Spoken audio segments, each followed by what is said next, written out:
दोस्तों स्वागत है आपका मेरे YouTube चैनल इंग्लिश बाबू पर। और आज मैं फिर हाजिर हूँ आपके साथ एक नई स्टोरी लेकर।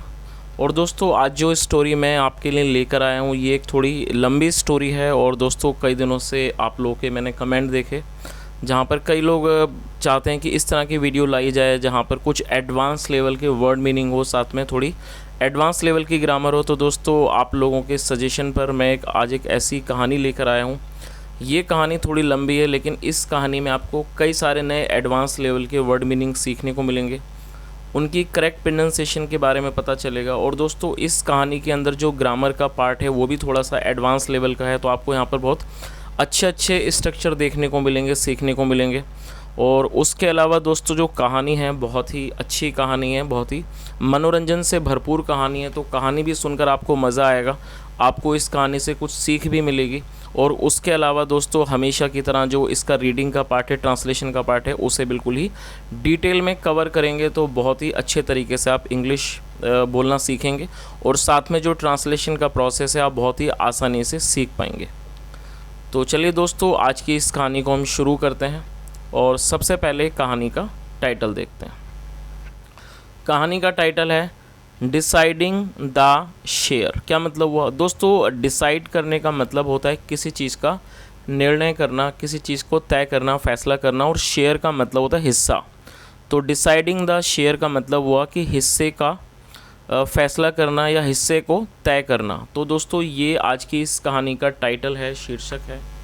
अब मैं इसे पढ़ना शुरू करता हूँ। दोस्तों आपसे रिक्वेस्ट है, आप कई बार आप लोग कहानी सुन लेते हैं लेकिन शायद आप चैनल को सब्सक्राइब करना भूल जाते हैं और साथ में आप वीडियो को लाइक भी करना भूल जाते हैं। तो अभी से आपसे रिक्वेस्ट है, आप कृपया करके आप इस वीडियो को लाइक भी करें और साथ में चैनल को भी सब्सक्राइब करें।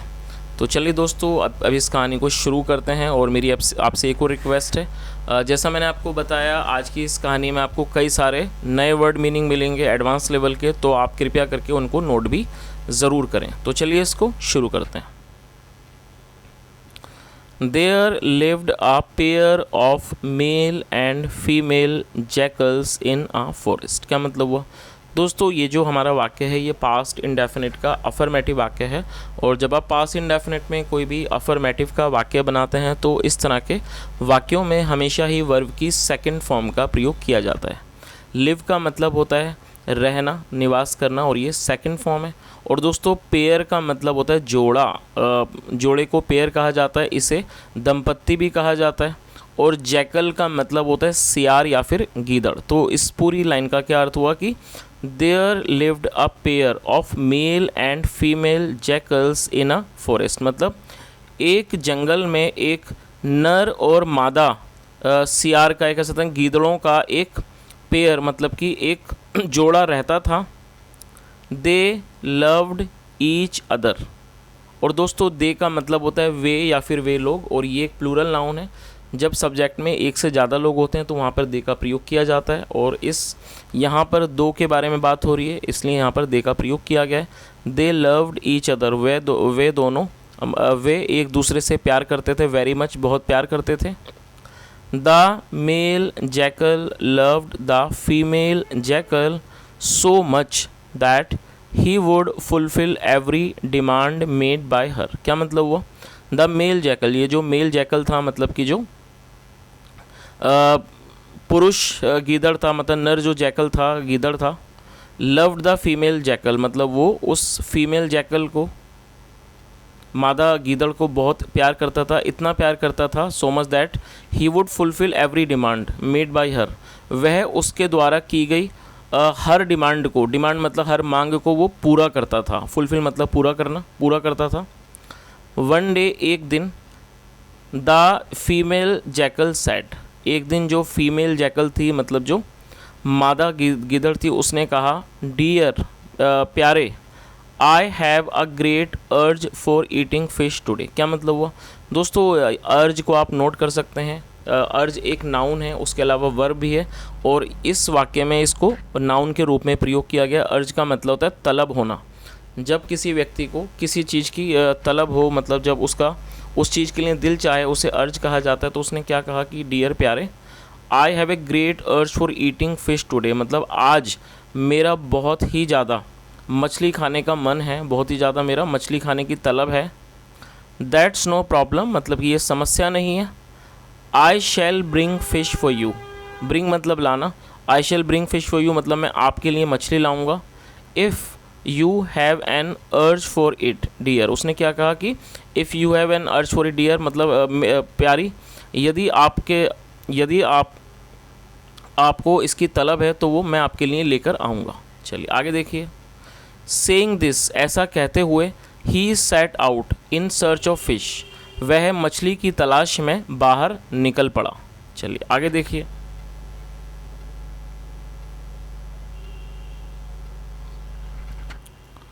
While going towards the river, दोस्तों वाइल का मतलब दौरान, टूवर्ड्स मतलब की ओर। While going towards the river मतलब नदी की तरफ जाते हुए, नदी की ओर जाते हुए। ही बिगेन थिंकिंग, दोस्तों बिगिन मतलब शुरू करना होता है सेकंड फॉर्म में बिगिन, और थिंकिंग मतलब सिंक मतलब सोचना। ही बिगिन थिंक, वह सोचने लगा। तो क्या मतलब हुआ इस पूरी लाइन का कि while going towards the river he begin thinking, मतलब नदी की तरफ जाते हुए वह सोचने लगा। I have promised my wife to arrange fish for her, क्या मतलब हुआ दोस्तों, इस वाक्य में हैव के साथ थर्ड फॉर्म का प्रयोग किया गया है। जब किसी भी वाक्य में हैज़ या हैव के बाद थर्ड फॉर्म का प्रयोग किया जाता है, इस तरह का वाक्य प्रेजेंट परफेक्ट का वाक्य कहलाता है। प्रॉमिस का मतलब होता है वादा करना, और ये थर्ड फॉर्म है, यहाँ पर इसको वर्ब के रूप में प्रयोग किया गया है।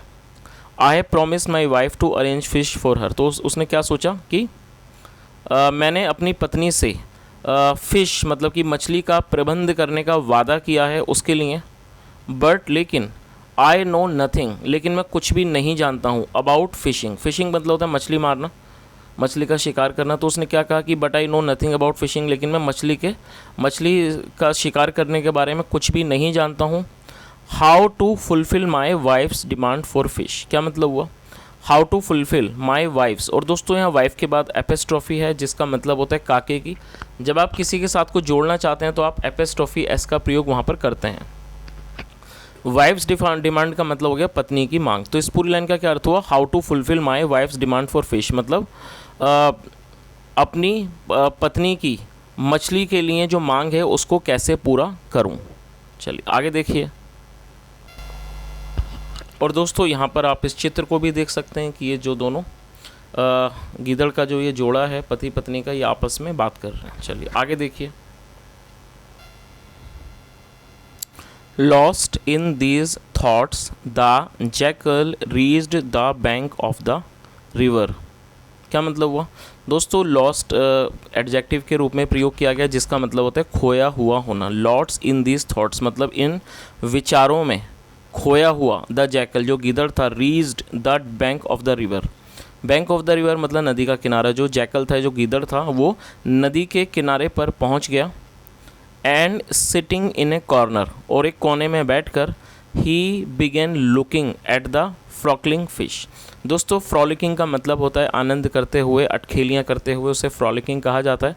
और क्या मतलब हुआ, ही बिगेन लुकिंग मतलब वो देखने लगा, एट द फ्रॉलिकिंग फिश मतलब खेलती हुई आनंद करती हुई मछलियों को वो देखने लगा। विद ग्रीडी आइज़, ग्रीडी मतलब लालची, विद ग्रीडी आइज़ मतलब लालची आंखों से वो उनको देखता रहा। चलिए आगे देखिए। For once he felt like jumping into the river, क्या मतलब हुआ, फॉर वंस मतलब कि एक बार तो ही felt like jumping into the river, fail like मतलब होता है मन करना, ही felt like jumping into the river उसका नदी में कूदने का मन किया। And getting the required fish, और प्राप्त करने का, द रिक्वायर्ड फिश मतलब जितनी मछलियों की ज़रूरत है उनको प्राप्त करने का उसका मन किया। In the twinkling of an eye, twinkling का मतलब होता है पलक झपकना, मतलब पलक झपकते ही। तो इस पूरी लाइन का क्या अर्थ हुआ दोस्तों, आपको समझ में आ गया होगा कि एक बार तो उसका मन हुआ कि वो पानी में जंप करे, मतलब नदी में जंप करे, और जितनी रिक्वायर्ड मतलब ज़रूरत है उसको उतनी मछलियों को पलक झपकते ही वो ले ले। बट सीइंग वाटर, लेकिन पानी को देखकर, ऑल अराउंड अपने आसपास, इन द बिग रिवर मतलब उस बड़ी नदी में, and the water current, water current का मतलब है पानी का बहाव, और पानी के बहाव को देखकर फ्राइटेंड हिम, फ्राइटेंड हिम मतलब उस पानी का जो बहाव था, फ्राइटेंड हिम उसने उसको भयभीत कर दिया, डरा दिया। He got so scared, scared का मतलब होता है डर जाना। ही गॉट सो स्केर्ड, वो इतना घबरा गया, to see the vast river, इस बड़ी नदी को देखकर, दैट ही वेंट अवे, कि वो वहाँ से चला गया, फ्रॉम द रिवर बैंक, मतलब वो उस बैंक रिवर बैंक से, मतलब नदी के जो किनारा था वो वहाँ से चला गया। एंड सेट, और वो बैठ गया, अंडर अ ट्री, एक पेड़ के नीचे, एट ए क्वाइट डिस्टेंस, एक उचित दूरी पर वो जाकर बैठ गया। चलिए आगे देखिए।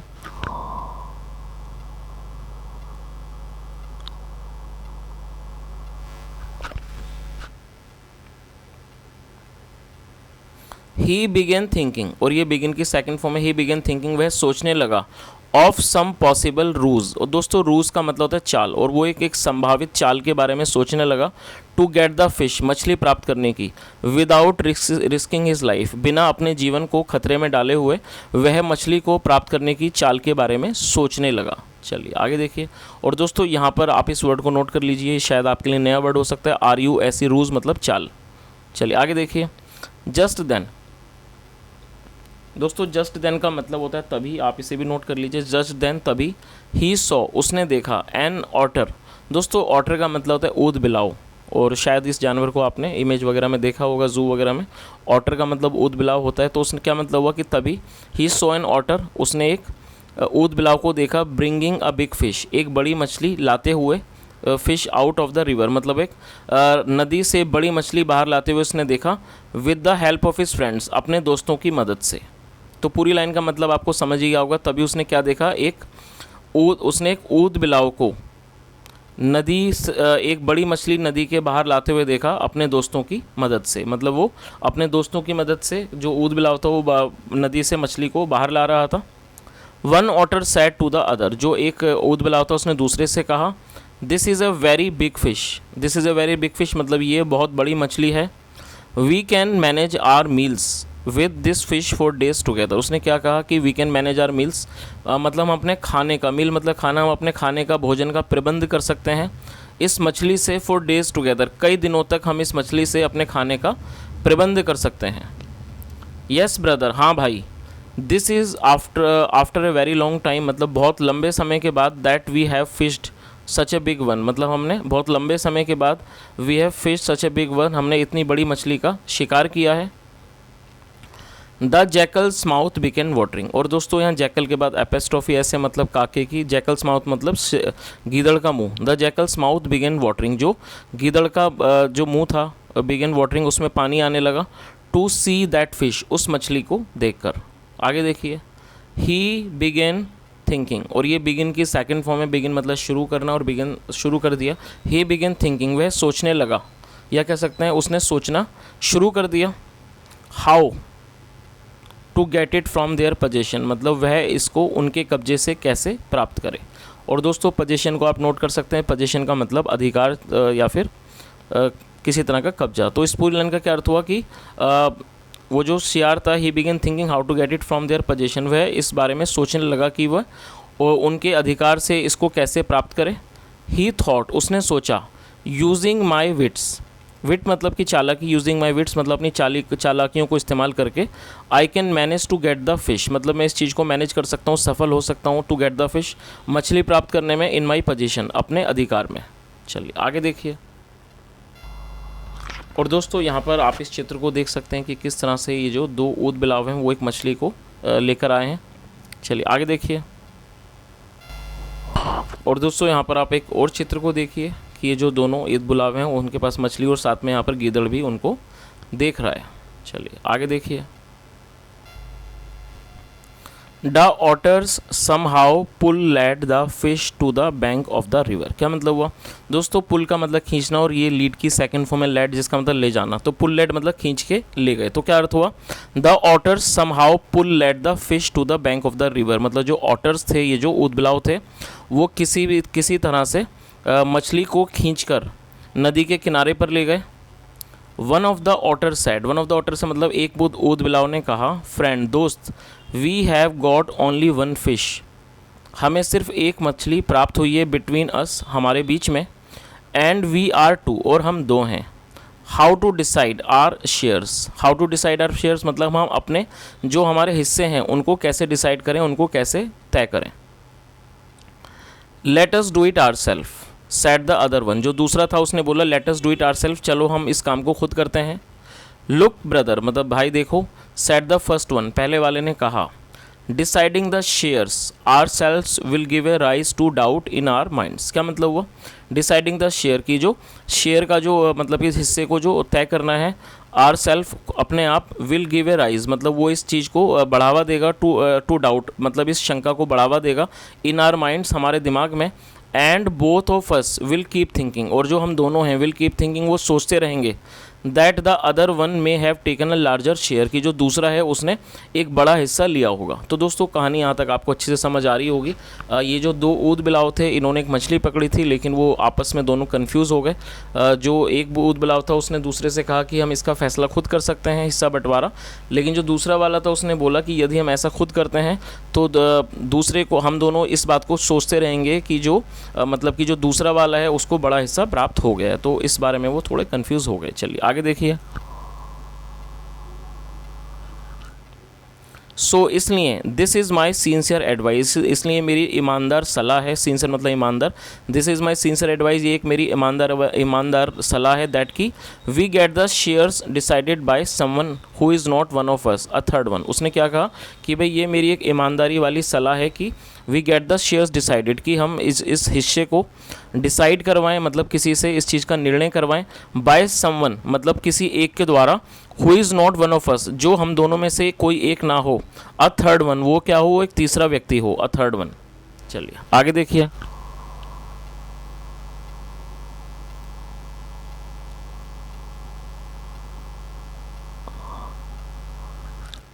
The jackal became very happy to hear this, क्या मतलब हुआ, और ये बिकम की सेकंड फॉर्म में बिकेम मतलब हो जाना। The jackal became very happy to hear this, जो सियार था, जो गीदड़ था, वो इस बात को सुनकर बहुत खुश हो गया।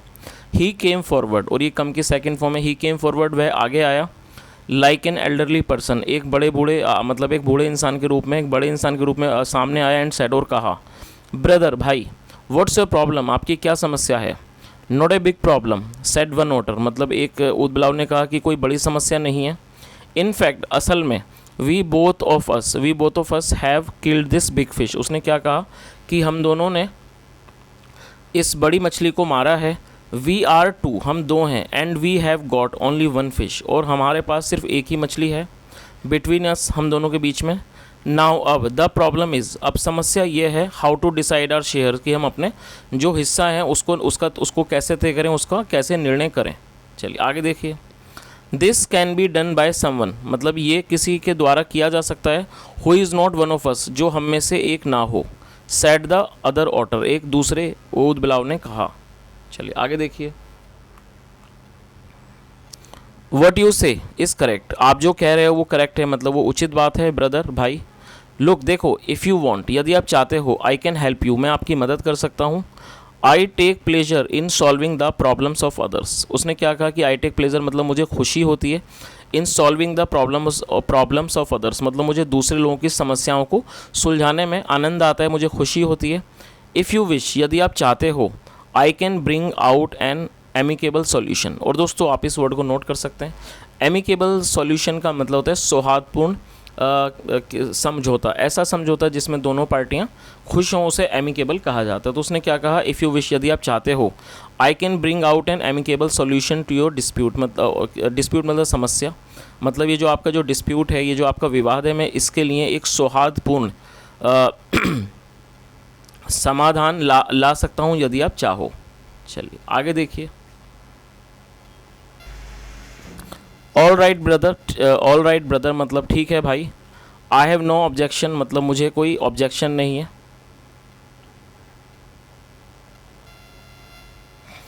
ऑल राइट ब्रदर मतलब ठीक है भाई। आई हैव नो ऑब्जेक्शन मुझे कोई आपत्ति नहीं है। प्रोवाइडेड मतलब बशर्ते, provided he too does not have any objection, provided he too मतलब कि उसे भी कोई ऑब्जेक्शन ना हो, आपत्ति ना हो। सेड वन ऑटर एक ऊद बिलाव ने कहा। I too have no objection brother, I too have मतलब मुझे भी कोई आपत्ति नहीं है भाई। दैट्स ग्रेट मतलब ये ठीक है। दिस इज़ कॉल्ड फ्रेंडशिप, इसे फ्रेंडशिप कहा जाता है, इसे दोस्ती कहा जाता है। A peaceful agreement solves many big problems. उसने क्या कहा कि अ पीसफुल अग्रीमेंट मतलब एक जो शांतिमय जो एक समझौता होता है, सॉल्व्स मैनी बिग प्रॉब्लम्स, वो बड़ी बड़ी समस्याओं को सुलझा देता है। We should always share our meals together. उसने क्या कहा, we should always share our meals together, हमें हमेशा अपने भोजन को शेयर करना चाहिए, मतलब दूसरों के साथ बांटना चाहिए। We must trust each other, हमें एक दूसरे पर अवश्य ही विश्वास करना चाहिए। There is not anything greater than love, मतलब कि एंड अफेक्शन, मतलब कि अफेक्शन मतलब होता है स्नेह। तो उसने क्या कहा, there is not anything greater than love and affection in this world, मतलब इस संसार में, इस दुनिया में प्यार और स्नेह से बढ़कर कुछ भी बड़ी चीज़ नहीं है। मतलब प्यार और स्नेह से बढ़कर इस संसार में, इस दुनिया में कुछ भी नहीं है। चलिए आगे देखिए। Both of you please wait for me, मतलब दोनों आप कृपया करके आप मेरा इंतज़ार करो हेयर, यहाँ पर। आई शेल गो, मैं जाऊँगा, एंड ब्रिंग ए नाइफ, और एक चाकू लाऊँगा, फ्रॉम समवेयर, कहीं से एक चाकू लाऊँगा, सो दैट, ताकि इट बिकम्स ईजी, ताकि ये आसान हो जाए, टू कट द फिश, मछली को काटना, एंड डिसाइड योर शेयर्स, और आपके हिस्सों को बांटना, आपके हिस्सों को तय करना आसान हो जाए। चलिए आगे देखिए।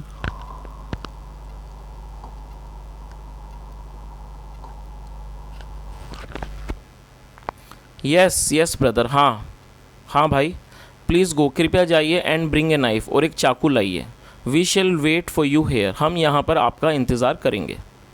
While coming towards the river, towards मतलब की ओर, while coming towards the river, नदी की तरफ आते हुए, the jackal had seen a farmer lying in his cot and guarding his farm. क्या मतलब हुआ? दोस्तों इस वाक्य में हेड के साथ थर्ड फॉर्म का प्रयोग किया गया है, और आप ये चीज़ नोट कर सकते हैं, जब किसी भी वाक्य में हेड के साथ वर्ब की थर्ड फॉर्म लगाई जाती है तो इस तरह का जो वाक्य है वो पास्ट परफेक्ट का वाक्य कहलाता है। पास्ट परफेक्ट का मतलब होता है पास्ट में किसी काम का पूरा होना पाया जाना, जहाँ पर हेड का यूज़ होता है हेल्पिंग ऑफ के रूप में, और साथ में हमेशा ही वर्ब की थर्ड फॉर्म लगाई जाती है। और सी का मतलब देखना, और ये थर्ड फॉर्म है सीन। तो इस पूरी लाइन का क्या अर्थ हुआ? While coming towards the river, मतलब नदी की तरफ आने के दौरान, the jackal had scene, jackal ने देखा था, अ फार्मर, एक किसान को, लाइंग, पड़ा हुआ, लेटा हुआ, इन हिज कोट, अपनी चारपाई पर, एंड गार्डिंग हिज फार्म, और अपने खेत की रखवाली करते हुए देखा था। तो आपको पूरी लाइन का समझ में आ गया होगा कि नदी की तरफ आते हुए जो गिदड़ था उसने किसान को चारपाई पर लेटा हुआ और अपने खेतों की रखवाली करता हुआ देखा था। ही had also seen a wooden staff, और दोस्तों ये स्टाफ नहीं स्टफ है, वुडन स्टफ मतलब लकड़ी का सामान, एंड ए बिग नाइफ, और एक बड़ा चाकू ऑन हिज कोट, उसकी चारपाई पर। तो इस पूरी लाइन का क्या अर्थ हुआ? He had also seen a wooden stuff and a big knife on his coat, मतलब उसने ये भी देखा था कि उसकी चारपाई पर एक बड़ा चाकू और एक लकड़ी का कुछ सामान था। ही वॉज स्लीपिंग, वह सो रहा था। When the jackal reach there, जब सियार वहाँ पहुँचा। He quietly picked up the knife, quietly का मतलब होता है खामोशी से, और दोस्तों ये एडवर्ब है। एडवर्ब का मतलब होता है सब्जेक्ट की वर्ब की विशेषता, जो वर्ड बताता है उससे एडवर्ब कहा जाता है। तो इस लाइन का क्या अर्थ हुआ? He quietly picked up the knife, उसने चुपचाप खामोशी से चाकू उठा लिया, एंड रिटर्न विद इट, और वो उसे लेकर लौट आया। Both the otters saw him returning with A big knife happily, क्या मतलब है? बोथ द ऑटर्स, वो जो दोनों उदबिलाव थे, सो हिम रिटर्निंग, उन्होंने उसे लौटते हुए देखा, with A big knife happily, मतलब एक बड़े चाकू के साथ खुशी से उसने उन दोनों उदबिलाव ने उसे लौटते हुए देखा। चलिए आगे देखिए।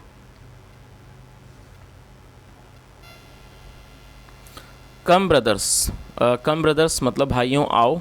नाउ अब, I can help you solve your problem, अब मैं आपकी समस्या को सुलझाने में आपकी मदद कर सकता हूँ। सेइंग दिस, ऐसा कहते हुए, the jackal cut the fish into 3 pieces, ये कहते हुए जो जैकल था, गीदड़ था, उसने मछली को 3 हिस्सों में, 3 पीसों में, 3 हिस्सों में काट दिया। First he cut the head of, पहले उसने हेड को मतलब सर को काट कर अलग किया, एंड देन द टेल, और उसके बाद पूंछ को, टेल मतलब पूंछ। चलिए आगे देखिए।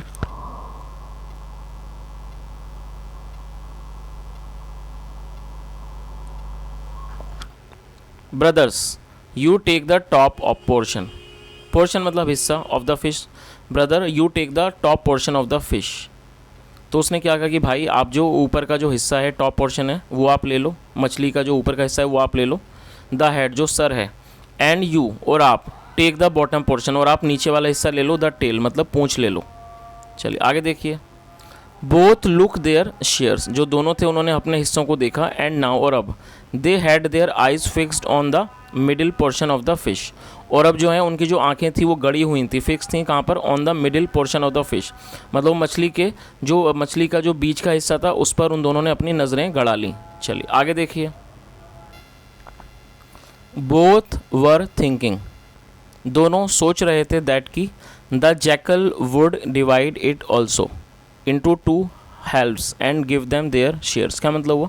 बोथ वर थिंकिंग, वो दोनों सोच रहे थे दैट की जब the jackal would divide it also, कि जो जैकल है, गिदाड़ है, वो इसको भी डिवाइड करेगा, मतलब बांटेगा, इंटू टू हेल्प्स मतलब दो हिस्सों में, and give them their shares और उनको उनके हिस्से दे देगा। बट लेकिन the jackal took the third piece in his position, और ये टेक की सेकंड फॉर्म में टुक, लेकिन जो जैकल था, गिदड़ था, उसने वो जो तीसरा हिस्सा था उसको उसने अपने अधिकार में, अपने पोजीशन में, मतलब अपने कब्जे में ले लिया। Brother will you not divide the remaining piece, क्या मतलब वो? दोस्तों इस वाक्य में विल का प्रयोग किया गया है, और ये हमारा फ्यूचर इंडेफिनिट का वाक्य है। जब आप ऐसा वाक्य बनाते हैं जहाँ पर वाक्य की टेल पर गागेगी आता है, तो वहाँ पर विल का प्रयोग किया जाता है हेल्पिंग ऑफ के रूप में, और इस तरह का जो वाक्य है वो फ्यूचर इंडेफिनिट का वाक्य कहलाता है। तो इसका क्या अर्थ हुआ? ब्रदर भाई, will you not divide the remaining piece, remaining का मतलब होता है बचा हुआ, मतलब क्या आप जो बचा हुआ पीस है, जो बचा हुआ टुकड़ा है, क्या आप उसको नहीं बांटोगे? This piece should not concern you brother, क्या मतलब हुआ? This piece should not concern you, मतलब आपको इस हिस्से की, आपको ये जो पीस है, टुकड़ा है, आपको इसकी चिंता नहीं होना चाहिए भाई। सेड द जैकल, गीदड़ ने कहा, लुकिंग एट देम, उनको देखते हुए, विद एंग्री आइज मतलब गुस्से वाली आंखों से उनको देखते हुए कहा कि आपको इससे समस्या नहीं होना चाहिए।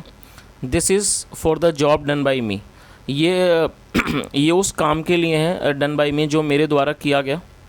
Will you not pay me for the pains taken by me in going all the way to get a knife and decide your shares for you, क्या मतलब हुआ? Will you not pay for me मतलब क्या आप मुझे नहीं दोगे, पे मतलब देना, अदा करना, क्या आप मुझे अदा नहीं करोगे, फॉर द पेन्स मतलब उन कष्टों के लिए, टेकन बाई मी जो मेरे द्वारा उठाए गए, इन गोइंग ऑल द वे मतलब इतने लंबे रास्ते पर जाने के लिए, टू गेट ए नाइफ चाकू को लाने का, and decide your shares for you और आपके लिए आपके हिस्सों का बंटवारा करने का जो मतलब कष्ट मैंने झेला है कि आप उसके लिए आप मुझे पैसे नहीं अदा करोगे, मतलब कुछ दोगे नहीं।